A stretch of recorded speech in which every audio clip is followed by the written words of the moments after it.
ವಿದ್ಯಾರ್ಥಿಗಳೇ, ಇಂದಿನ ಈ ಭಾನುವಾರವನ್ನು ನಾನು ರಿಪ್ರೊಡಕ್ಷನ್ ಇನ್ ಆರ್ಗ್ಯಾನಿಸಮ್ಸ್ ಅನ್ನೋ ಚಾಪ್ಟರ್ಗೆ ಸಂಬಂಧಪಟ್ಟಂತೆ ಚಿಂತನ್ ಮಂಥನ್ ಅನ್ನೋ ಒಂದು ಟೈಟಲ್ನಿಂದ ನಾನು ಪ್ರಾರಂಭ ಮಾಡ್ತಾ ಇದ್ದೀನಿ.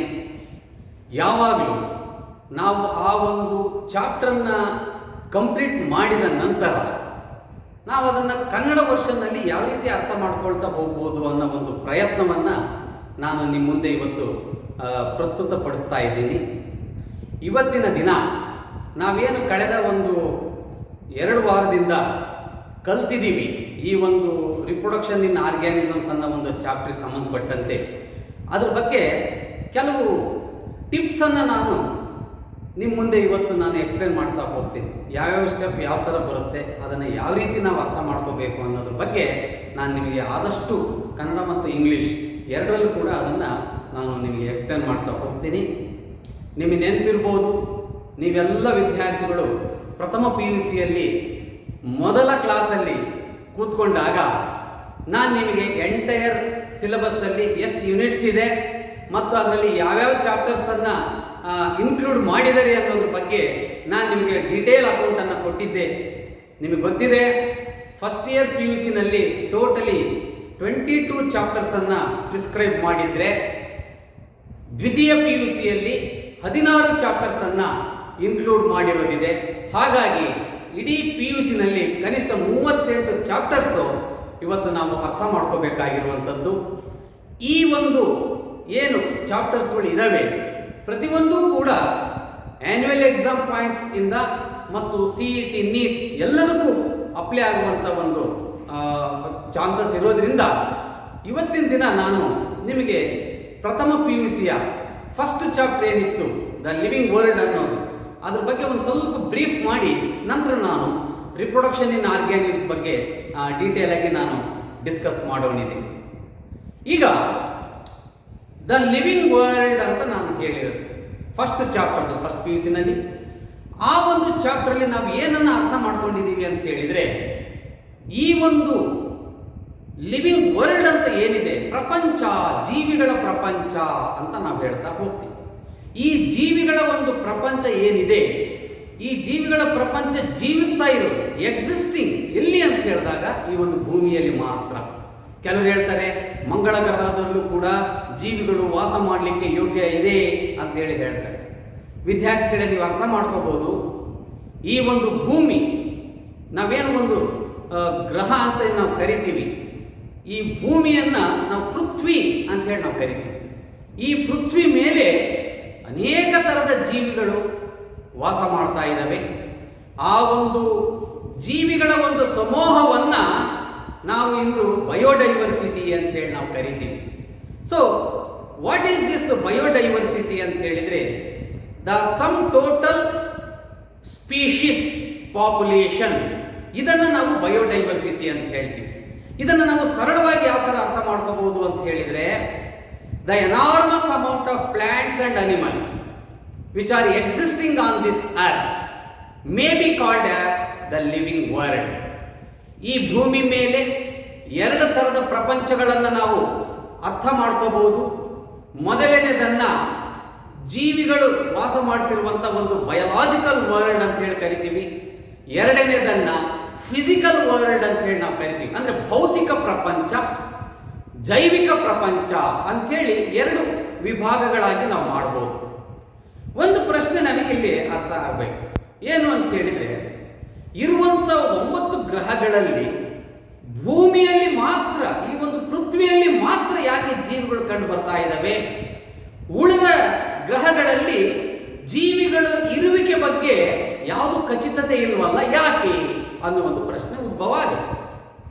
ವಿದ್ಯಾರ್ಥಿಗಳೇ, ನೀವು ನೆನಪು ಮಾಡ್ಕೋಬೇಕು, ಜೀವಿಗಳು ಅಂತ ಹೇಳಿದರೆ ಅದರಲ್ಲಿ ಎಲ್ಲ ಥರದ ಜೀವಿಗಳು, ಅಂದರೆ ಪ್ರಾಣಿಗಳು ಸಮೂಹ ಇದೆ, ಅದೇ ರೀತಿಯಲ್ಲಿ ಸಸ್ಯಗಳ ಒಂದು ಸಮೂಹವನ್ನು ನಾವು ನೋಡ್ಬೋದು. ನಾನು ಹೇಳಿದೆ ಬಯೋಡೈವರ್ಸಿಟಿ ಅಂತ ಹೇಳಿ ಕರಿತೀವಿ ಅಂತ ಹೇಳಿಬಿಟ್ಟು. So varieties of animals and plants and their variability leads to the biodiversity. ಇದು ಒಂದು ಮುಖ್ಯವಾದಂಥ ಒಂದು ಪಾಯಿಂಟ್. ಈ ಒಂದು ಪ್ರಪಂಚದಲ್ಲಿ ಈ ಜೀವಿಗಳ ಇರುವಿಕೆ ಭೂಮಿ ಮೇಲೆ ಯಾಕೆ ಅಂತ ಹೇಳಿದ್ರೆ ಜೀವಿಗಳು ವಾಸ ಮಾಡಕ್ಕೆ ಏನು ಅತ್ಯಂತ ಅವಶ್ಯಕವಾಗಿ ಬೇಕಿರುವಂತ ಆಕ್ಸಿಜನ್ ಅಂದ್ರೆ ಆಮ್ಲಜನಕ ಅಂತ ನಾವು ಹೇಳ್ತೀವಿ, ವಾಟರ್ ಇದೆ ಅಂದ್ರೆ ನೀರು, ಜಲಜನಕ, ಆಕ್ಸಿಜನ್, ನೀರು ಮತ್ತು ಆಹಾರ ಇವೆಲ್ಲವೂ ದೊರಕೋದು ಕೇವಲ ಈ ಒಂದು ಭೂಮಿಯಲ್ಲಿ ಮಾತ್ರ. ಅಷ್ಟು ಬಿಟ್ಟರೆ ಇನ್ನು ಯಾವ ಥರದ ಒಂದು ಗ್ರಹಗಳಲ್ಲೂ ಕೂಡ ಇವುಗಳ ಇರುವಿಕೆ ಕಂಡು ಬರ್ತಾ ಇಲ್ಲ. ಇನ್ನು ಮುಂದುವರೆದು ನೆಕ್ಸ್ಟ್ ಪಾಯಿಂಟ್ ಅಲ್ಲಿ ವಾಟ್ ಈಸ್ ಲಿವಿಂಗ್ ಅಂತ ಹೇಳಿ ಕೊಟ್ಟಿದೆ. ಲಿವಿಂಗ್ ಅಂದ್ರೆ ಏನು? ಲಿವಿಂಗ್ ಅಂತಂದ್ರೆ ಜೀವಿಗಳು ಏನ್ ತಮ್ಮ ಒಂದು ಕ್ಯಾರೆಕ್ಟರ್ಸ್ ಅನ್ನ ಎಕ್ಸ್ಪ್ರೆಸ್ ಮಾಡುತ್ತೆ ಮತ್ತು ಅವುಗಳ the existence of the living organisms may be considered as the living world. ಅದಾದ ನಂತರದಲ್ಲಿ ನಾವು ಲಿವಿಂಗ್ ಆರ್ಗ್ಯಾನಿಸಮ್ಸ್ ಏನು ಕೆಲವು ಕ್ಯಾರೆಕ್ಟರ್ಸ್ ಅನ್ನ ತೋರಿಸ್ತಾ ಇದ್ದಾವೆ ಅದರಲ್ಲಿ ಮುಖ್ಯವಾಗಿ ನಾನು ಕೆಲವು ಲಿಸ್ಟ್ ಮಾಡ್ತಾ ಹೋಗ್ತೀನಿ. ಅದರಲ್ಲಿ ಮುಖ್ಯವಾಗಿ ಮೊದಲನೇದು ಬಂದ್ಬಿಟ್ಟು so that is the growth ಅಂತ ಹೇಳಿ, ಗ್ರೋತ್. ಎರಡನೇದು ದ ರಿಪ್ರೊಡಕ್ಷನ್, ರಿಪ್ರೊಡಕ್ಷನ್. ಮೂರನೇದು ಮೆಟಬಾಲಿಸಮ್, ಮೆಟಬಾಲಿಸಮ್. ನಾಲ್ಕನೇದು ಬಂದು cellular, cellular organisation, cellular organisation. And next one is consciousness, consciousness ಅಂತ ಹೇಳಿ. ಇದು ಟೈಟಲ್ ಬಂದ್ಬಿಟ್ಟು the living world, living world ಅನ್ನೋ ಒಂದು ಚಾಪ್ಟರ್ ಅಲ್ಲಿ ಬರುವಂಥದ್ದು. ವಿದ್ಯಾರ್ಥಿಗಳೇ, ನೀವೀಗ ಸೆಕೆಂಡ್ PUC ಬಂದಿದ್ರು ಕೂಡ ಈ ಚಾಪ್ಟರ್ ಅಲ್ಲಿ ಇರುವಂತ ಲಿವಿಂಗ್ ಆರ್ಗ್ಯಾನಿಸಮ್ಸ್ ನ ಏನು ಒಂದು 5 ಕ್ಯಾರೆಕ್ಟರ್ಸ್ ಅನ್ನ ನಾನು ಇಲ್ಲಿ ನಿಮಗೆ ಬರೆದು ತೋರಿಸ್ತಾ ಇದ್ದೀನಿ. ಇವನ್ನ ನೀವು ಕಡ್ಡಾಯವಾಗಿ ನೆನಪಿಟ್ಕೋಬೇಕು. ಸೆಕೆಂಡ್ PUC ನಲ್ಲಿ ಕೂಡ ಇದರ ಅಪ್ಲಿಕೇಶನ್ಸ್ ಬಹಳ ಇದೆ. ನೀವು ಯಾವ ಒಂದು ಕ್ಯಾರೆಕ್ಟರ್ ಅನ್ನು ಕೂಡ ಇದರಲ್ಲಿ ನೆಗ್ಲೆಕ್ಟ್ ಮಾಡೋ ಹಾಗೇ ಇಲ್ಲ. ಒಂದನೇದು ಬಂದು ನಾನು ಗ್ರೋತ್ ಅಂತ ಹೇಳಿದ್ದೀನಿ, ಎರಡನೇದು ಬಂದು ರಿಪ್ರೊಡಕ್ಷನ್ ಅಂತ ಇದೆ, ಮೂರನೇದು ಬಂದು ಮೆಟಬಾಲಿಸಮ್ ಇದೆ, ನಾಲ್ಕನೇದು ಸೆಲ್ಯುಲಾರ್ ಆರ್ಗನೈಸೇಷನ್ ಇದೆ, ಕಾನ್ಶಿಯಸ್ನೆಸ್ ಅನ್ನೋದು 5ನೇ ಕ್ಯಾರೆಕ್ಟರ್. ಪ್ರತಿಯೊಂದು ಕೂಡ ಇವು ಜೀವಿಗಳಿಂದ ಹೊರಹೊಮ್ಮುತ್ತಿರುವಂತ ಗುಣಗಳು. ಸೊ ಗ್ರೋತ್ ಅಂದ್ರೆ ಬೆಳವಣಿಗೆ ಅಂತ ನಾವು ಕರಿತೀವಿ. ನೀವು ಅರ್ಥ ಆಗುತ್ತೆ, growth and development is one of the common factor observed in the all living organisms.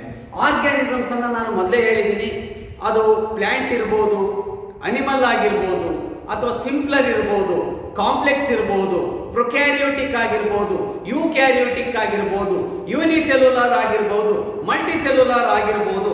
ಒಟ್ಟಲ್ಲಿ ಜೀವಿಗಳಲ್ಲಿ ವೈವಿಧ್ಯತೆ ಇರೋದ್ರಿಂದ ಅದನ್ನ ನಾವು ಬಯೋಡೈವರ್ಸಿಟಿ ಅಂತ ಕರಿತೀವಿ.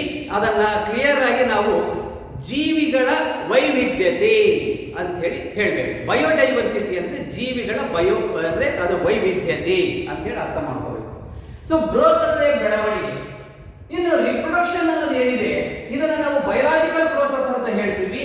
ನಮಗೆ ಸೆಕೆಂಡ್ ಇಯರ್ ಸಿಲೆಬಸ್ ಅಲ್ಲಿ ಇದೇ ಮೊದಲ ಚಾಪ್ಟರ್ ರಿಪ್ರೊಡಕ್ಷನ್ ಇನ್ ಆರ್ಗ್ಯಾನಿಸಮ್ಸ್ ಅಂತಿದೆ. ಅದ್ರ ಬಗ್ಗೆ ನಾನು ಈಗ ನಿಮಗೆ ಡೀಟೇಲ್ ಹೇಳ್ಕೊಡಕ್ ಹೋಗ್ತಾ ಇದ್ದೀನಿ. ನಾನು ಹೆಚ್ಚಿಗೆ ಸಮಯ ತಗೊಳ್ಳೋದಿಲ್ಲ. ಸೊ ಉಳಿದ 3 ಕ್ಯಾರೆಕ್ಟರ್ಸ್ ಅಂತ ಹೇಳಿದ್ರೆ ಮೆಟಬಾಲಿಸಮ್ ಇದೆ, ಸೆಲ್ಯುಲಾರ್ ಆರ್ಗನೈಸೇಷನ್ ಅಂತ ಇದೆ, ಕೊನೆಯದಾಗಿ ಕಾನ್ಶಿಯಸ್ ಅಂತ ಹೇಳ್ತೀವಿ. ಇವು 3 ಏನು ಅರ್ಥವನ್ನು ಕೊಡ್ತವೆ ಜಸ್ಟ್ ನೋಡೋಣ. ರಿಪ್ರೊಡಕ್ಷನ್ ಅನ್ನ ಬಯೋಲಾಜಿಕಲ್ ಪ್ರೋಸೆಸ್ ಅಂತ ಹೇಳ್ತಾರೆ. ಮೆಟಬಾಲಿಸಮ್ ಅಂತ ಹೇಳಿದ್ರೆ ಇದೊಂದು ರಾಸಾಯನಿಕ ಕ್ರಿಯೆ, ಜೈವಿಕ ಕ್ರಿಯೆ, ಪ್ರತಿಯೊಂದು ಜೀವಿಗಳಲ್ಲಿ ಕಂಡು ಬರುವಂತದ್ದು. ಮೆಟಬಾಲಿಸಮ್ ಅಲ್ಲಿ 2 ತರ ಇದೆ, ಒಂದು ಅನಬಾಲಿಕ್ ಆಕ್ಟಿವಿಟಿ, ಇನ್ನೊಂದು ಕೆಟಬಾಲಿಸಮ್ ಅಂತ ಹೇಳಿ ಕರೀತೀವಿ. ಅನಬಾಲಿಸಮ್ ಅನ್ನ ಕನ್ಸ್ಟ್ರಕ್ಟಿವ್ ಪ್ರೋಸೆಸ್ ಅಂತ ಹೇಳ್ತಾರೆ. ಇದಕ್ಕೆ ಬೆಸ್ಟ್ ಎಕ್ಸಾಂಪಲ್ ಅಂತ ಹೇಳಿದ್ರೆ photosynthesis in all green plants. ಇದನ್ನ ನೀವು ಅರ್ಥ ಮಾಡ್ಕೋಬೇಕು. ಇನ್ನು ಡಿಸ್ಟ್ರಕ್ಟಿವ್ ಪ್ರೋಸೆಸ್ ಅನ್ನ ನಾವು ಕೆಟಬಾಲಿಸಮ್ ಅಂತ ಹೇಳಿ ಕರೆದಿದ್ದೀವಿ. ಅದ್ರ ಬಗ್ಗೆ ನಾನು ಸಾಕಷ್ಟು ಸಲ ನಿಮಗೆ ವಿವರಣೆಯನ್ನ ಕೊಟ್ಟಿರೋದಿದೆ, ಅದನ್ನು ನೀವು ಗಮನಿಸಬೇಕು. ಸೊ ಕೆಟಬಾಲಿಕ್ ಆಕ್ಟಿವಿಟಿಗೆ ಬೆಸ್ಟ್ ಎಕ್ಸಾಂಪಲ್ಸ್ ಅಂತಂದ್ರೆ ಡೈಜೆಸ್ಟಿವ್ ಸಿಸ್ಟಮ್ ಇನ್ ಅನಿಮಲ್ಸ್ ಅನ್ನ ನೀವು ನೆನಪು ಮಾಡ್ಕೋಬೇಕು. ಅನಬಾಲಿಕ್ ಆಕ್ಟಿವಿಟಿಗೆ ಫೋಟೋಸಿಂಥಸಿಸ್ ಇನ್ ಗ್ರೀನ್ ಪ್ಲಾಂಟ್ಸ್, ಇವೆರಡನ್ನ ನೀವು ಚೆನ್ನಾಗಿ ನೆನಪಿಟ್ಕೊಳ್ಳಿ ಮೆಟಬಾಲಿಸಮ್ಗೆ ಸಂಬಂಧಪಟ್ಟಂತೆ.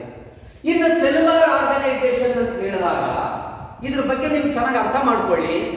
ಈ ಒಂದು ಪ್ರಪಂಚದಲ್ಲಿ ಏನು ಜೀವಿಗಳಿದಾವೆ ಅವುಗಳ ಬೇಸಿಕ್ ಯೂನಿಟ್ ಏನಿದೆ ಅಂದ್ರೆ ಜೀವಿಗಳು ಯಾವ ರೀತಿಯಲ್ಲಿ ರಚನೆಯನ್ನ ಆಗಿದೆ ಅಂತ ಹೇಳಿದಾಗ ಪ್ರತಿಯೊಂದು ಜೀವಿಗಳು ಒಂದು ಜೀವಕೋಶದಿಂದ ಅವು ಡೆವಲಪ್ ಆಗ್ತಾ ಹೋಗಿರುವಂಥದ್ದು. ಆರ್ಗ್ಯಾನಿಸಮ್ಸ್ ಅಲ್ಲಿ ಯೂನಿಸೆಲ್ಯುಲಾರ್ ಅಂದ್ರೆ ಏಕ ಜೀವಕೋಶಗಳು ಇಂದ ಇರುವಂಥದ್ದು, ಮತ್ತು ಮಲ್ಟಿಸೆಲ್ಯುಲಾರ್ ಅನ್ನ ನಾವು ಬಹುಕೋಶದಿಂದ ಆದಂತ ಜೀವಿಗಳು ಅಂತೇಳಿ ನಾವು ವರ್ಗೀಕರಣ ಮಾಡ್ತಾ ಇದ್ದೀವಿ. ಹಾಗಾಗಿ ಇಲ್ಲಿ ನಾವು ಈ ಒಂದು ಸೆಲ್ಯುಲಾರ್ ಆರ್ಗನೈಸೇಷನ್ ಅಂದ್ರೆ cell is the structural, functional and basic unit of the organism ಅನ್ನೋದನ್ನ ನೀವು ಮನದಟ್ಟು ಮಾಡ್ಕೋಬೇಕು. ಅದಕ್ಕೆ ಆರ್ಗನೈಸೇಷನ್ ಅಂದ್ರೆ ಸೆಲ್ ಸೇರುತ್ತೆ. ಒಂದು ಸೆಲ್ ಇದ್ರೆ ಯೂನಿಸೆಲ್ಯುಲಾರ್ ಅಂತ ಹೇಳ್ತೀವಿ. ಯೂನಿಸೆಲ್ಯುಲಾರ್ ಒಂದು ಸೆಲ್ಗಿಂತ ಅನೇಕ ಸೆಲ್ಗಳು ಇದ್ದಾಗ ಗ್ರೂಪ್ ಆಫ್ ಸೆಲ್ಸ್ ಅನ್ನ ನಾವು ಟಿಶ್ಯೂ ಅಂತ ಹೇಳಿ ಕರಿತೀವಿ. ಅನೇಕ ಟಿಶ್ಯೂಗಳು ಸೇರಿ ಆರ್ಗನ್ಸ್ ಆಗುತ್ತೆ. ಆ ಆರ್ಗನ್ಸ್ ಎಲ್ಲ ಸೇರ್ಕೊಂಡ್ಬಿಟ್ಟು ಒಂದು ಆರ್ಗ್ಯಾನಿಸಮ್ ಆಗಿ ಅದು ಮಾರ್ಪಾಡಾಗುವಂಥದ್ದು. ಇಷ್ಟೆಲ್ಲ ವ್ಯವಸ್ಥೆ ಇರುವಂತ ಒಂದು ವ್ಯವಸ್ಥೆಯನ್ನ, ಗುಣವನ್ನ ನಾವು ಸೆಲ್ಯುಲಾರ್ ಆರ್ಗನೈಸೇಷನ್ ಅಂತೇಳಿ ಕರೆದಿರೋದಿಲ್ಲ. ಇನ್ನು ಲಾಸ್ಟ್ ಒನ್ ಅದು ಕಾನ್ಶಿಯಸ್ನೆಸ್ ಅಂತ ಹೇಳ್ತೀವಿ. ಕಾನ್ಶಿಯಸ್ನೆಸ್ ಅಂತ ಹೇಳಿದ್ರೆ response to the stimuli. Response to the external stimuli. Response to the external stimuli. ಅಲ್ಲಿ ಏನಾದ್ರೂ ಒಂದು ಬೆಂಕಿ ನಮ್ಮ ಚರ್ಮಕ್ಕೆ ತಗಲ್ತು ಅಂತ ಹೇಳಿದ್ರೆ ಇಮಿಡಿಯೇಟ್ ನಾವು ನಮ್ಮ ಕೈಯನ್ನ ಹಿಂದಕ್ಕೆ ತಕ್ಕೊಳ್ತೀವಿ. ಇದು ಒಂದು ರೆಸ್ಪಾನ್ಸ್ ಅಂತ ಹೇಳ್ತಾರೆ. ಅದನ್ನ ನಾವು ಸೈಂಟಿಫಿಕ್ ಆಗಿ ಕಾನ್ಶಿಯಸ್ನೆಸ್ ಅಂತ ಹೇಳ್ಬೋದು. ಸಿಂಪಲ್ ಆಗಿ ಅದನ್ನ response to the external stimuli ಅಂದ್ರೆ ಕ್ರಿಯೆಗೆ ಪ್ರತಿಕ್ರಿಯಿಸೋದನ್ನ ನಾವು ಕಾನ್ಶಿಯಸ್ನೆಸ್ ಅಂತ ಹೇಳಿ ಕರಿತೀವಿ. ವಿದ್ಯಾರ್ಥಿಗಳೇ, ಈ 5 ಕ್ಯಾರೆಕ್ಟರ್ಸ್ ಏನಿದೆ ಇದರಲ್ಲಿ ಇವತ್ತಿನ ದಿನ ನಾನು ನಿಮಗೆ ವಿವರಿಸುವುದು ರಿಪ್ರೊಡಕ್ಷನ್ ಇನ್ ಆರ್ಗ್ಯಾನಿಸಮ್ಸ್ ಅನ್ನೋದ್ರ ಬಗ್ಗೆ. ನಾವೆಲ್ಲರೂ ಕೂಡ ಈಗ ಅದ್ರ ಬಗ್ಗೆ ಕಾನ್ಸಂಟ್ರೇಟ್ ಮಾಡೋಣ. ಅರ್ಥ ಆಗಿದೆ ಈಗ. ಒಟ್ಟಲ್ಲಿ ಎಲ್ಲಾ ಜೀವಿಗಳು 5 ಮುಖ್ಯವಾದಂತ ಗುಣಗಳನ್ನ ನಾವು ತೋರಿಸ್ತಾ ಇದ್ದಾವೆ. ಅದರಲ್ಲಿ ಗ್ರೋತ್ ಇದೆ, ರಿಪ್ರೊಡಕ್ಷನ್ ಇದೆ, ಮೆಟಬಾಲಿಸಮ್ ಇದೆ, ಸೆಲ್ಯುಲಾರ್ ಆರ್ಗನೈಸೇಷನ್ ಇದೆ, ಕೊನೆಯದಾಗಿ ಕಾನ್ಶಿಯಸ್ನೆಸ್ ಬಗ್ಗೆ ನಾವೀಗ ನಿಮಗೆ ಹೇಳ್ಕೊಟ್ಟಿರೋದಿದೆ. ಇವತ್ತು ಈಗ ನಾನು ರಿಪ್ರೊಡಕ್ಷನ್ ಇನ್ ಲಿವಿಂಗ್ ಆರ್ಗ್ಯಾನಿಸಮ್, ಆಕ್ಚುಲಿ ಈ ಚಾಪ್ಟರ್ ಬಗ್ಗೆ ಕಳೆದ ಒಂದೂವರೆ ವಾರದಿಂದ ನಾವಿದ್ರ ಬಗ್ಗೆ ಡೀಟೇಲ್ ಆಗಿ ಅರ್ಥ ಮಾಡ್ಕೊಂಡಿರೋದಿದೆ. ಬಟ್ ಅದನ್ನ ಕೆಲವು ಇಂಪಾರ್ಟೆಂಟ್ ಪಾಯಿಂಟ್ಸ್ ಏನಿದೆ ಅದ್ರ ಬಗ್ಗೆ ನಾನು ಇವತ್ತು ಹೈಲೈಟ್ ಮಾಡ್ತಾ ಹೋಗ್ತೀನಿ. ಸ್ವಲ್ಪ ಎಲ್ಲ ಗಮನಿಸಿ. ರಿಪ್ರೊಡಕ್ಷನ್ ಇನ್ ಆರ್ಗ್ಯಾನಿಸಮ್ಸ್ ಅಂತ ಹೇಳ್ಬಿಟ್ಟು, ರಿಪ್ರೊಡಕ್ಷನ್ ಇನ್ ಆರ್ಗ್ಯಾನಿಸಮ್ಸ್. ವಿದ್ಯಾರ್ಥಿಗಳೇ, ನಾನು ಈಗಿನ ಜಸ್ಟ್ ನಿಮಗೆ ಹೇಳ್ಕೊಟ್ಟೆ. ರಿಪ್ರೊಡಕ್ಷನ್ ಅನ್ನೋದು ಏನಿದೆ, it is one of the important biological process ಆಗಿದೆ. ಈ ಒಂದು ರಿಪ್ರೊಡಕ್ಷನ್ ಆಗ್ತಾ ಇದೆ ಅನ್ನೋ ಒಂದೇ ಕಾರಣಕ್ಕೆ ಇವತ್ತು ಪ್ರಪಂಚದಲ್ಲಿ ಎಲ್ಲಾ ತರದ ಜೀವಿಗಳ ಒಂದು ಎಕ್ಸಿಸ್ಟೆನ್ಸ್ ಇರಲಿಕ್ಕೆ ಕಾರಣ ಆಗಿರುವಂತದ್ದು.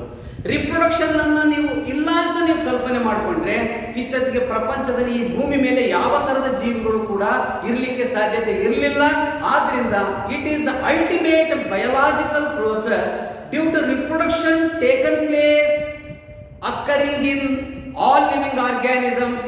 There is a continuation of the life from one generation to another generation. ಅಂದ್ರೆ ಜೀವಿಗಳ ಒಂದು ಮುಂದುವರಿಕೆ, ನಿರಂತರವಾಗಿ ಜೀವಿಗಳ ಒಂದು ಉಗಮ ಈ ಭೂಮಿ ಮೇಲೆ ಆಗ್ತಾ ಇದೆ ಅಂತ ಹೇಳಿದ್ರೆ ಅದಕ್ಕೆ ಮುಖ್ಯವಾದಂತ ಕಾರಣ ಬೇರೆ ಏನೂ ಅಲ್ಲ, ಅದು ಕೇವಲ ಈ ಒಂದು ಸಂತಾನೋತ್ಪತ್ತಿ, ರಿಪ್ರೊಡಕ್ಷನ್ ಇರೋದ್ರಿಂದಲೇ ಪ್ರತಿಯೊಂದು ಸ್ಪೀಶೀಸ್ ನ ಒಂದು ಕಂಟಿನ್ಯೂಯೇಷನ್ ಇದೆ, ಒಂದು ಜನರೇಷನ್ ನಿಂದ ಇನ್ನೊಂದು ಜನರೇಷನ್ಗೆ. ಇದನ್ನ ನಾವು ರಿಪ್ರೊಡಕ್ಷನ್ ಅಂತ ಹೇಳಿ ಕರಿತೀವಿ. ಎಲ್ಲಾ ಜೀವಿಗಳು ಕೂಡ ಈ ಒಂದು ರಿಪ್ರೊಡಕ್ಟಿವ್ ಆಕ್ಟಿವಿಟಿಯಲ್ಲಿ ತಮ್ಮನ್ನು ತೊಡಗಿಸಿಕೊಂಡಿರ್ತವೆ. ನಾವು ಮುಖ್ಯವಾಗಿ based on the type of the organism we are going to split this reproduction basically into the 2 types. As such, I already told you. One is asexual method of reproduction and another one is sexual method of reproduction. Okay, ಇಲ್ಲಿ ಒಂದು ಪ್ರಶ್ನೆ ಇದೆ. ಏನು ಅಂತ ಹೇಳಿದ್ರೆ reproduction ಏನೋ continuous ಆಗುತ್ತೆ, ಆದ್ರೆ ಒಂದು ಪಾಸಿಬಿಲಿಟಿ ಇದೆ. ಏನು ಅಂತ ಹೇಳಿದಾಗ ವಾಟ್ ಈಸ್ ಲೈಫ್ ಸ್ಪ್ಯಾನ್ ಅಂತ ಒಂದು ಕ್ವಶನ್ ಕೇಳ್ತಾರೆ. ನಿಮಗೆ ಆನ್ಯುವಲ್ ಎಕ್ಸಾಮಿನೇಷನ್ ಅಲ್ಲಿ ಕೂಡ ಇದ್ರ ಬಗ್ಗೆ ನೀವು ಬರಿಬೇಕಾಗಿ ಬರ್ಬೋದು. ವಾಟ್ ಈಸ್ ಲೈಫ್ ಸ್ಪ್ಯಾನ್ ಅಂತ ಇದೆ. ಸ್ಟೂಡೆಂಟ್ಸ್, ಲೈಫ್ ಸ್ಪ್ಯಾನ್ ಅಂತ ಹೇಳಿದ್ರೆ ಪ್ರತಿಯೊಂದು ಜೀವಿಗಳ ಜೀವಿತ ಅವಧಿಯನ್ನ ನಾವು ಲೈಫ್ ಸ್ಪ್ಯಾನ್ ಅಂತ ಹೇಳಿ ಕರಿತೀವಿ. ಇದನ್ನ ಸೈಂಟಿಫಿಕ್ ಡೆಫಿನೇಷನ್ ಅನ್ನು ನಾವು ಬರೀಬೇಕಾಗುತ್ತೆ ಎಕ್ಸಾಮ್ ನಲ್ಲಿ. ಏನದು? Life span means it is the period from birth of an organism to the natural death ಅಂತ ಹೇಳಿ ಕರಿಬೇಕು. ನಾವು ಅದೇ ಡೆಫಿನೇಷನ್ ಅನ್ನು ಬರಿಬೇಕು, ಅದು ಬಿಟ್ಟು ಬೇರೆದನ್ನು ಬರಿಬಾರ್ದು. ಅಂದ್ರೆ from the period of birth of an organism to its natural death ಅನ್ನ ನಾವು ಲೈಫ್ ಸ್ಪ್ಯಾನ್ ಅಂತ ಹೇಳಿ ಕರಿತೀವಿ. ಸೊ ಇಲ್ಲಿ ಒಂದು ಕ್ವಶನ್ ಅಂದ್ರೆ ಒಂದು ಪ್ರಶ್ನೆ ನಮ್ಮ ಮನಸ್ಸಿನಲ್ಲಿ ಬರುತ್ತೆ. ಏನು ಅಂತ ಹೇಳಿದ್ರೆ, is there any co relationship between size of the organism versus its life span? ಅಂದ್ರೆ ಈ ಒಂದು ಜೀವಿಗಳಲ್ಲಿ ಜೀವಿಗಳ ಗಾತ್ರಕ್ಕೂ ಮತ್ತು ಅದರ ಜೀವಿತ ಅವಧಿಗೂ ಏನಾದರೂ ಒಂದು ಸಂಬಂಧ ಇದೆಯಾ ಅನ್ನೋ ಒಂದು ಪ್ರಶ್ನೆ ಸಹಜವಾಗಿ ಎಲ್ಲರಲ್ಲಿ ಬರುತ್ತೆ. ಅದಕ್ಕೆ ಒಂದು ಸೊಲ್ಯೂಷನ್ ಏನಿದೆ ಅಂತ ಹೇಳಿದ್ರೆ, ಫಾರ್ ಎಕ್ಸಾಂಪಲ್ ನಾನು ಅನಿಮಲ್ಸ್ ಇಂದ 2 ಎಕ್ಸಾಂಪಲ್ಸು, ಪ್ಲಾಂಟ್ಸ್ ಅಲ್ಲಿ 2 ಎಕ್ಸಾಂಪಲ್ಸ್ ಅನ್ನ ನಾನು ನಿಮ್ಮ ಮುಂದೆ ಡಿಸ್ಕಸ್ ಮಾಡ್ತೀನಿ. ಅದು ಟೆಕ್ಸ್ಟ್ ಬುಕ್ ಅಲ್ಲೂ ಕೂಡ ಕೊಟ್ಟಿರೋದಿದೆ. ಈಗ ನೋಡಿ, size of the crow, size of the parrot ನೋಡ್ಲಿಕ್ಕೆ 2 ಒಂದೇ ಸೈಜ್ ಇದಾವೇನೋ ಅಂತ ಅನ್ಸುತ್ತೆ.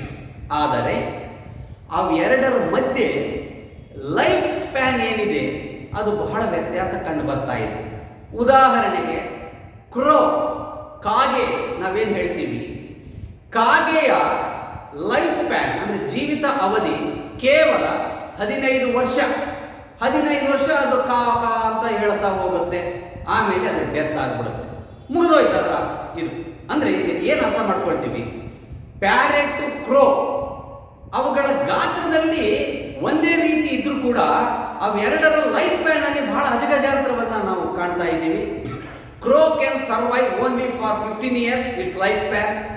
ಅದೇ ನೀವು ಪ್ಯಾರೆಟ್ ಅನ್ನು ತಗೊಳ್ಳಿ, parrot can survive for not less than 50 to 100 years. ಸುಮಾರು 50 ರಿಂದ 100 ವರ್ಷದ ತನಕ ಪ್ಯಾರೆಟ್ ಬದುಕಲಿಕ್ಕೆ ಸಾಧ್ಯತೆ ಇರುವಂಥದ್ದು.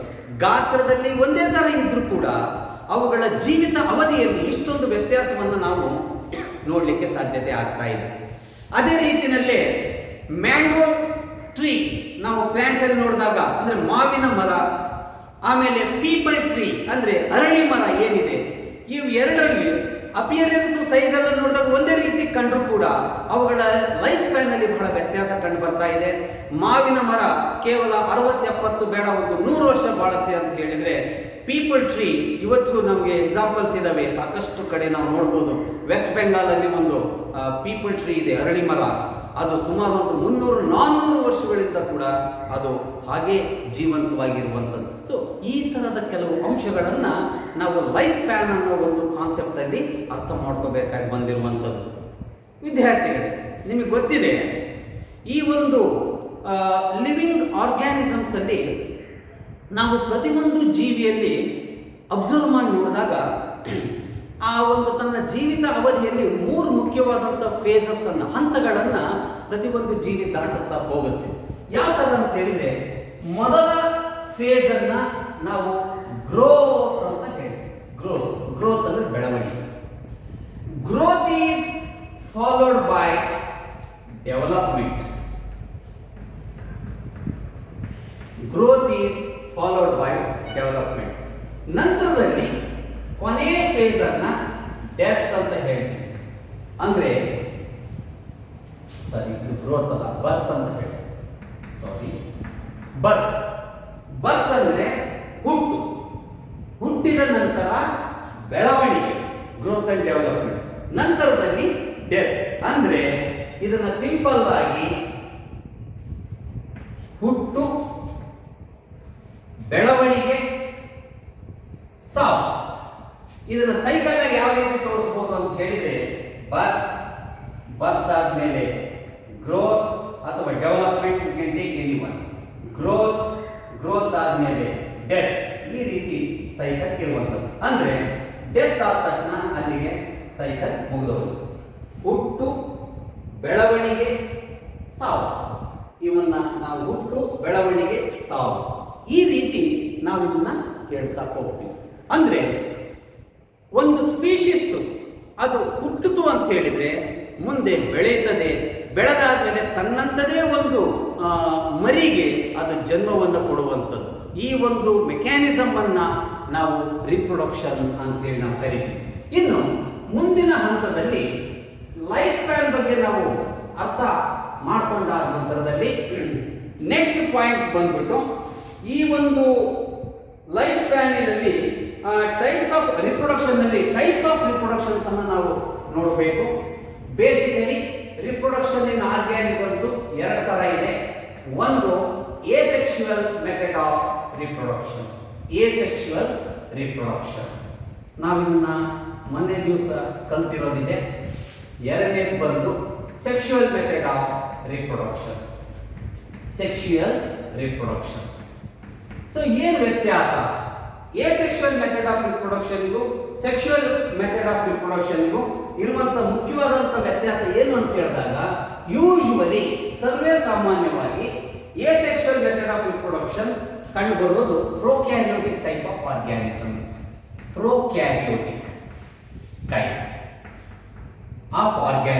ಫಾರ್ ಎಕ್ಸಾಂಪಲ್ ಅವೆಲ್ಲವೂ ಕೂಡ ಯೂನಿಸೆಲ್ಯುಲಾರ್ ಆಗಿರುವಂಥದ್ದು. ಯೂನಿಸೆಲ್ಯುಲಾರ್ ಅಂದ್ರೆ ಏಕಕೋಶ ಜೀವಿಗಳು, ಅಂದ್ರೆ ಸಿಂಗಲ್ ಸೆಲ್ ಇಂದ ಆದಂತ ಎಲ್ಲಾ ಜೀವಿಗಳು ಕೂಡ ಈ ಒಂದು ಏಸೆಕ್ಷುವಲ್ ಮೆಥಡ್ ಆಫ್ ರಿಪ್ರೊಡಕ್ಷನ್ ಅನ್ನು ತೋರಿಸ್ತಾ ಹೋಗ್ತದೆ. ಇದರಲ್ಲಿ ಕೆಲವು ಸೆಲೆಕ್ಟೆಡ್ ಇಂಪಾರ್ಟೆಂಟ್ ಕ್ಯಾರೆಕ್ಟರ್ಸ್ ಇದೆ. ಏನು ಅಂತ ಹೇಳಿದ್ರೆ, ಯೂನಿಸೆಲ್ಯುಲಾರ್ ಅಂತಂದ್ರೆ ಇದನ್ನ single parental cell participate in the process. ಅಂದ್ರೆ ರಿಪ್ರೊಡಕ್ಷನ್ ನಲ್ಲಿ ಕೇವಲ ಒಂದು ಜೀವಕೋಶ ಮಾತ್ರ ಭಾಗಿಯಾಗೋದ್ರಿಂದ ಅದನ್ನು ನಾವು ಯೂನಿಸೆಲ್ಯುಲಾರ್ ಅಥವಾ ಇನ್ನೂ ಒಂದು ಅರ್ಥದಲ್ಲಿ ಅದನ್ನು ನಾವು ಯೂನಿಪೇರೆಂಟಲ್ ಅಂತ ಕರಿತೀವಿ. ಪೇರೆಂಟಲ್ ಅಂದ್ರೆ ಪೇರೆಂಟ್, ಸಿಂಗಲ್ ಯೂನಿಪೇರೆಂಟಲ್. ಅದೇ ನೀವು ಸೆಕ್ಷುವಲ್ ಮೆಥಡ್ ಆಫ್ ರಿಪ್ರೊಡಕ್ಷನ್ ಅಲ್ಲಿ ಬೈಪೇರೆಂಟಲ್ ಅಂತ ಮೆನ್ಷನ್ ಮಾಡ್ತೀರಿ, ಬಟ್ ಇಲ್ಲಿ ಅದನ್ನ ನಾವು ಯೂನಿಪೇರೆಂಟಲ್ ಅಂತ ಹೇಳಿ ಕರಿಬೇಕು. ಅಂದ್ರೆ single parental cell is participate in the process. Hence it is called as a asexual method of reproduction. So no formation of, that is the gametes. No formation of the gametes. ಇಲ್ಲಿ ಗ್ಯಾಮೆಟಿಕ್ formation ಗೆ ಅವಕಾಶ ಇಲ್ಲ. ಅಂದ್ರೆ parental cell ತನ್ನಷ್ಟಕ್ಕೆ ತಾನೇ divide ಆಗುತ್ತೆ, ಅದರಿಂದ ಎರಡು ಹೊಸ ಡಾಟರ್ ಸೆಲ್ಸ್ ಫಾರ್ಮೇಷನ್ ಆಗ್ತವೆ. ಅವು ಮುಂದೆ ಡೆವಲಪ್ ಆಗಿ ಮತ್ತೆ ಅವು ಕೂಡ ಸ್ಪ್ಲಿಟ್ ಆಗಿ ಅಂದ್ರೆ ಡಿವೈಡ್ ಆಗಿ ಮತ್ತೆ ಹೊಸದಾಗಿ ಅಂದ್ರೆ ಇಂಥ ಒಂದು ವ್ಯವಸ್ಥೆಯನ್ನ ಕೇವಲ ನಾವು asexual method of reproduction in unicellular type of organisms ಅಲ್ಲಿ ನೋಡ್ತೀವಿ. ಹಾಗಾಗಿ ಇವಕ್ಕೆ ನಾವೇನಂತ ಹೇಳ್ಬೋದು ಅಂದ್ರೆ ಅದೇ the cells formed are cloned cells. Cloned ಅಂದ್ರೆ identical to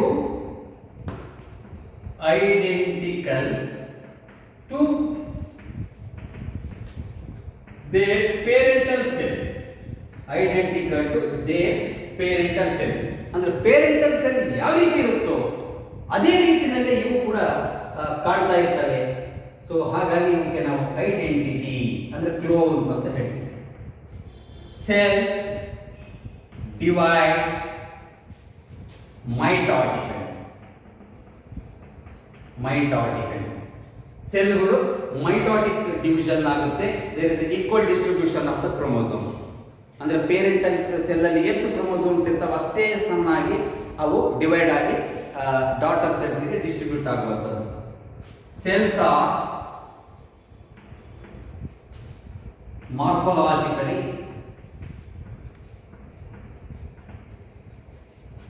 and genetically identical to parental cell. ಹಾಗಾಗಿ ಈ ಸೆಲ್ಗಳಿಗೆ ಸಾವೇ ಇಲ್ಲ. ಹಾಗಾಗಿ ಇವನ್ನ ನಾವು ಇಮ್ಮಾರ್ಟಲ್ ಟೈಪ್ ಅಂತ ಕರೀತೀವಿ. ಇಮ್ಮಾರ್ಟಲ್ ಅಂದ್ರೆ ಪೇರೆಂಟಲ್ ಸೆಲ್ ಡಿವೈಡ್ ಆಗುತ್ತೆ, ಹೊಸ ಮತ್ತೆ ಇರಲಾಗ್ತದೆ, ಕೊನೆನೇ ಇಲ್ಲ. ನೋ ಡೆತ್, ನೋ ಡೆತ್ ಅನ್ನ ನಾವು ಇಮ್ಮಾರ್ಟಲ್ ಅಂತ ಹೇಳ್ತೀವಿ. ನೋ ಡೆತ್ ಅಟ್ ಆಲ್, ಸಾವೇ ಇಲ್ಲ. ಸೊ ಇವು ಕೇವಲ ಎಸೆಕ್ಷುಯಲ್ ಮೆಥಡ್ ಆಫ್ ರಿಪ್ರೊಡಕ್ಷನ್ ಅಲ್ಲಿ ಕಂಡುಬರುವಂಥದ್ದು. ಇದ್ರ ಬಗ್ಗೆ ನಾನು ನಿಮಗೆ ವಿವರವಾಗಿ ಹೇಳ್ಕೊಟ್ಟಿದ್ದೆ. ಸೊ ಇದರಲ್ಲಿ ಸಾಕಷ್ಟು ತರದ ಉದಾಹರಣೆಗಳನ್ನು ನಾವು ನೋಡ್ತೀವಿ. ಯೂನಿಸೆಲ್ಯುಲಾರ್ ಟೈಪ್ ಆಫ್ ಆರ್ಗ್ಯಾನಿಸಮ್ಸ್ ಅಲ್ಲಿ ನಾನು ಅದ್ರ ಬಗ್ಗೆ ಮತ್ತೆ ಹೈಲೈಟ್ ಮಾಡ್ತಾ ಇದ್ದೀನಿ. ಉದಾಹರಣೆಯಾಗಿ ನೀವು ನೋಡಿರ್ಬೋದು ಮೆಥಡ್ ಆಫ್ ರಿಪ್ರೊಡಕ್ಷನ್ಸ್ ಇನ್ ಎಸೆಕ್ಷುಯಲ್ ಅಂತ ಹೇಳಿದಾಗ, ಸೊ ಅದರಲ್ಲಿ ಒಂದು ಬಂದು ಸೆಲ್ ಡಿವಿಷನ್ ಇದೆ, ಒಂದು ಸೆಲ್ ಡಿವಿಷನ್, ಎರಡನೇದು ಬಂದು ದಟ್ ಈಸ್ ಬಡ್ಡಿಂಗ್, ಮೂರನೇದು ಬಂದು ಬೈನರಿ ಫಿಷನ್ ಅಂತಿದೆ. ಜಸ್ಟ್ ಹೈಲೈಟ್ ಮಾಡಿರ್ತೀನಿ. ಸೆಲ್ ಡಿವಿಷನ್ ಅಂದ್ರೆ ಡಿವಿಷನ್ ಆಫ್ ದ ಸೆಲ್, ಅಂದ್ರೆ ಒಂದು ಸೆಲ್ ಇರುತ್ತೆ, ಅದು ಡಿವೈಡ್ ಆಗುತ್ತೆ, ಅದರಿಂದ ಎರಡು ಮಲ್ಟಿಪ್ಲೈ ಆಗುತ್ತೆ. ಸೊ ಇಂಥವನ್ನ ನಾವು ಸಾಮಾನ್ಯವಾಗಿ ಯೂನಿಸೆಲ್ಯುಲಾರ್ ಟೈಪ್ ಆಫ್ ಅಂದ್ರೆ ಅಂತ ಏಕಕೋಶ ಜೀವದಿಂದ ಇರುವಂತ ಆರ್ಗ್ಯಾನಿಸಮ್ಸ್ ಅಲ್ಲಿ ನಾವು ನೋಡ್ತೀವಿ. ಬಡ್ಡಿಂಗ್ ಅನ್ನೋದಕ್ಕೆ ಬೆಸ್ಟ್ ಎಕ್ಸಾಂಪಲ್ ಅಂತಂದ್ರೆ ನಾವು ಈಸ್ಟ್ ಕೊಡ್ಬೋದು. ಹೈಡ್ರಾ ಇದೆ, ಇದ್ರ ಬಗ್ಗೆ ನೀವು ನೆನಪು ಮಾಡ್ಕೋಬೇಕು. ಇನ್ನು ಬೈನರಿ ಫಿಷನ್ ಅನ್ನೋದು ಏನಿದೆ, ಸೊ ಇದು ಸಾಮಾನ್ಯವಾಗಿ ಈ ಅಮೀಬಾ, ಪ್ಯಾರಾಮೀಸಿಯಂ ಈ ತರದ ಒಂದು ಆರ್ಗ್ಯಾನಿಸಮ್ಸ್ ಅಲ್ಲಿ ಕಂಡುಬರುತ್ತದೆ. ಸೊ ಇದಿಷ್ಟು ಎಸೆಕ್ಷುಯಲ್ ಮೆಥಡ್ ಆಫ್ ರಿಪ್ರೊಡಕ್ಷನ್. ಇನ್ನು ಈ ಮೆಥಡ್ಸ್ ಅಲ್ಲಿ ನಾನು ಜಸ್ಟ್ ನೀವು ಹೇಳ್ಕೊಟ್ಟಂಗೆ ಸೆಲ್ ಡಿವಿಷನ್, ಬಡ್ಡಿಂಗು ಮತ್ತು ಬೈನರಿ ಫಿಷನ್ ಅನ್ನ ನೀವು ನೆನಪಿಟ್ಕೋಬೇಕು ಎಕ್ಸಾಮ್ ದೃಷ್ಟಿಯಿಂದ. ಇದಾದ ನಂತರದಲ್ಲಿ ರಿಪ್ರೊಡಕ್ಟಿವ್ ಸ್ಟ್ರಕ್ಚರ್ಸ್ ಯಾವ್ಯಾವ ಬರ್ತವೆ ಈ ಒಂದು ಎಸೆಕ್ಷುಯಲ್ ಮೆಥಡ್ ಆಫ್ ರಿಪ್ರೊಡಕ್ಷನ್ ನಲ್ಲಿ ಅಂದ್ರೆ ಒಂದು 4-5 ನಾನು ನಿಮಗೆ ಹೇಳ್ಕೊಟ್ಟಿರೋದಿದೆ. ನೆನಪು ಮಾಡ್ಕೊಳ್ಳೋದಾದ್ರೆ ಒಂದೇದು ಫಾರ್ಮೇಶನ್ ಆಫ್ ದ ಝೂಸ್ಪೋರ್ಸ್ ಬಗ್ಗೆ ಹೇಳ್ಕೊಟ್ಟಿದ್ದೀನಿ. ಇದನ್ನ ನೀವು ನೆನಪಿಟ್ಕೊಳ್ಳಿ. ಝೂಸ್ಪೋರ್ಸ್ ನ ಸ್ಪೆಷಾಲಿಟಿ ಏನು ಅಂತ ಹೇಳಿದ್ರೆ, ಸಾಮಾನ್ಯವಾಗಿ ಆಲ್ಗೆನಲ್ಲಿ ಕಂಡು ಬರುವಂತದ್ದು ಫಂಗೈ. ಆಲ್ಗೆನಲ್ಲಿ ಇವು ಝೂಸ್ಪೋರ್ಸ್ ಫಾರ್ಮೇಶನ್ ಆಗ್ತವೆ. ಇವಕ್ಕೆ ಒಂದು ಕ್ಯಾರೆಕ್ಟರ್ ಏನಿದೆ ಅಂತಂದ್ರೆ ಮೊಟೈಲ್ ಅಂದ್ರೆ ಮೊಟಿಲಿಟಿ, ಚಲನೆ ಇದೆ. ಅದಕ್ಕೆ ಇವನ್ನ ಮೊಟೈಲ್ ಸ್ಪೋರ್ಸ್ ಅಂತ ಹೇಳ್ತಾರೆ, ಝೂಸ್ಪೋರ್ಸ್. ಇವು ಆಲ್ಗಾ ಫಂಗೈ, ಆಲ್ಗೆ ಮತ್ತು ಫಂಗೈಯಲ್ಲಿ ಕಂಡು ಬರುವಂತ.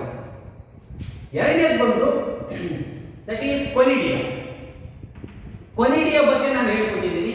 ಕೊನಿಡಿಯಾ it is purely concern with fungi group. Fungi ನಿಮ್ಗೆ ಗೊತ್ತಿದೆ, ಒಂದು ಒಳ್ಳೆ ಆಂಟಿಬಯೋಟಿಕ್ ಪೆನ್ಸಿಲಿನ್ ಬಗ್ಗೆ ನೀವು ಕೇಳಿದ್ದೀರಿ. ಸೊ ಪೆನ್ಸಿಲಿಯಂ ಅಂತ ಒಂದಿದೆ ಫಂಗೈ. ಆ ಪೆನ್ಸಿಲಿಯಂ ಅಲ್ಲಿ ಕೊನಿಡಿಯೋಸ್ಪೋರ್ಸ್ ಅಂತ ಫಾರ್ಮೇಶನ್ ಆಗ್ತದೆ. ಕೊನಿಡಿಯೋಸ್ಪೋರ್ಸ್. This conidiospore will form a structure called conidia. ಇದು ಕೂಡ ಒಂದು ರಿಪ್ರೊಡಕ್ಟಿವ್ ಸ್ಟ್ರಕ್ಚರ್ ಇನ್ ಎಸೆಕ್ಷುಯಲ್ ಮೆಥಡ್.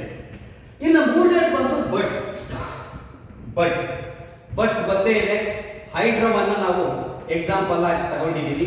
ಇದನ್ನ ಎಕ್ಸ್ಟರ್ನಲ್ ಬಡ್ ಅಂತ ಹೇಳ್ತಾರೆ. External bud formed on the surface of the hydra plant. ಇನ್ನು another one is called as the gemmules ಅಂತ ಇದೆ.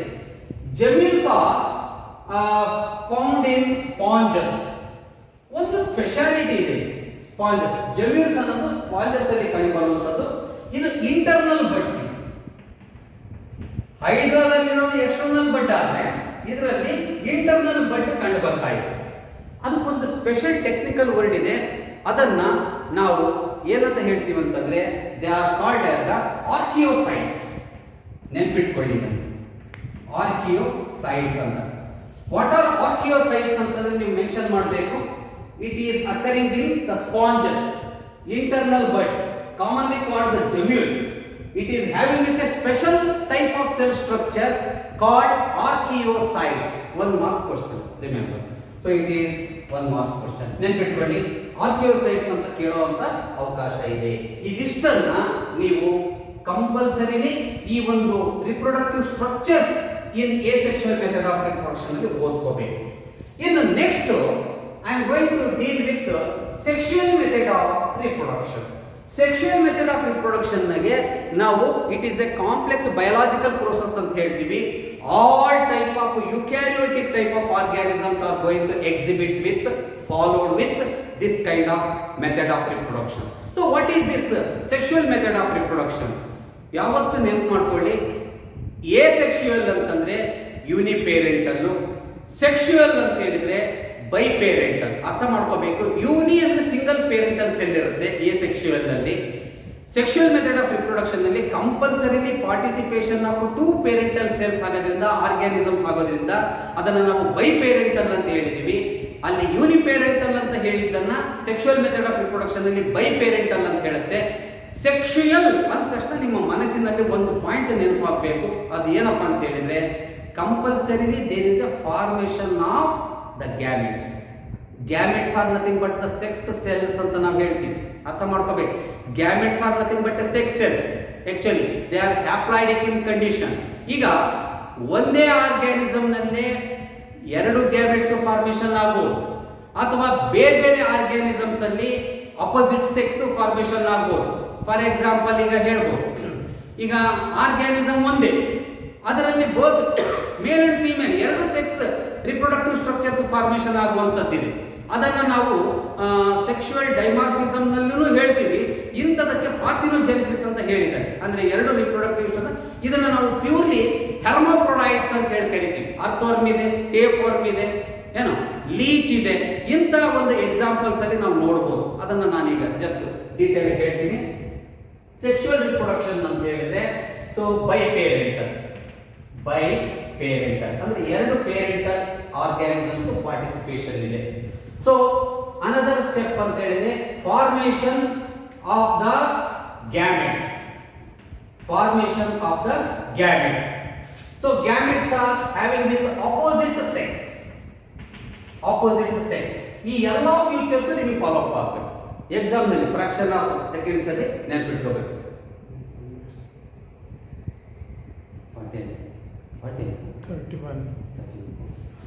Formation of gametes. ಆಮೇಲೆ ಎಂತ ಗ್ಯಾಮೆಟ್ಸ್ ಅವು? They are opposite gametes. So male gamete in male and female gamete in female.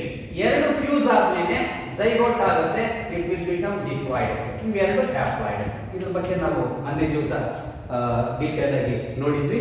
So ಅದ್ರ ಬಗ್ಗೆ ನೀವು ಅರ್ಥ ಮಾಡ್ಕೋಬೇಕು. ಇನ್ನು ಸೆಕ್ಷುವಲ್ ರಿಪ್ರೊಡಕ್ಷನ್ ನಲ್ಲಿ ಏನಿದೆ ಅಂತ ಹೇಳಿದ್ರೆ ಅಲ್ಲಿ ಯಾವುದೇ ಕಾರಣಕ್ಕೂ the organisms which are formed are not identical. ಯಾಕಂದ್ರೆ 2 ಅಪೋಸಿಟ್ ಗ್ಯಾಮೆಟ್ಸ್ ಫ್ಯೂಸ್ ಆಗೋದ್ರಿಂದ they are not identical each other. That is organisms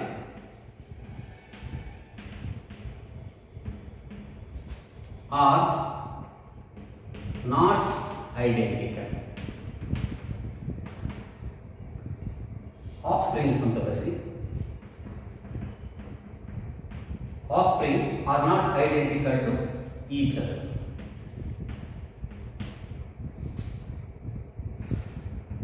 And to their parents also. Our parents ತರ ಕೂಡ ಇರೋದಿಲ್ಲ. Parents also. So ಈ ಎಲ್ಲ ಫೀಚರ್ಸ್ ಅನ್ನ ನಾವು sexual method of reproduction ನಲ್ಲಿ ಹೇಳ್ಕೊಟ್ಟಿರೋದಿದೆ. ಸೊ ಇದನ್ನ ನೀವು ಇಲ್ಲಿ